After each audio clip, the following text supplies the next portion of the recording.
నాయకులకి మనం ఫోన్ చేసే ప్రయత్నం చేద్దాం. మరి అధికారికంగా ఉన్న నెంబర్ అయితే ఇది, చెప్పకూడదు బయటికి, కాబట్టి వాళ్ళు ఒకసారి చేద్దాం.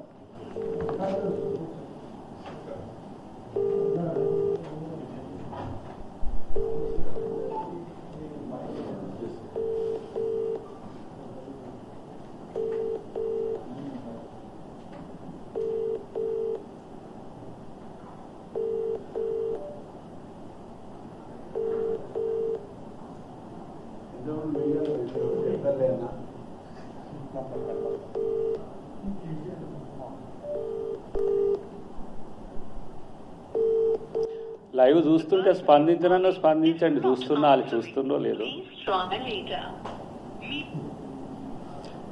కేసీఆర్ మళ్ళొక్కసారి చేద్దాం చివరికి, కానీ కేసీఆర్ ఒకవేళ చూస్తే మళ్ళీ కాల్ చేయండి, ఎందుకంటే మీతో మాట్లాడి మిమ్మల్ని రమ్మని ఆహ్వానించడానికే.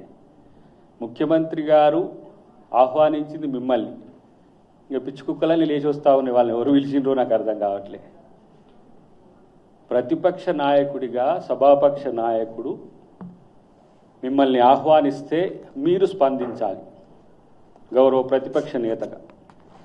మేమిద్దరం ఇక్కడ విప్లవం ఉన్నాం, ఇద్దరు ఎమ్మెల్యేలు ఉన్నారు. మేము కూడా ఈ వేదికగా నిన్ను ఆహ్వానించేది ఎందుకంటే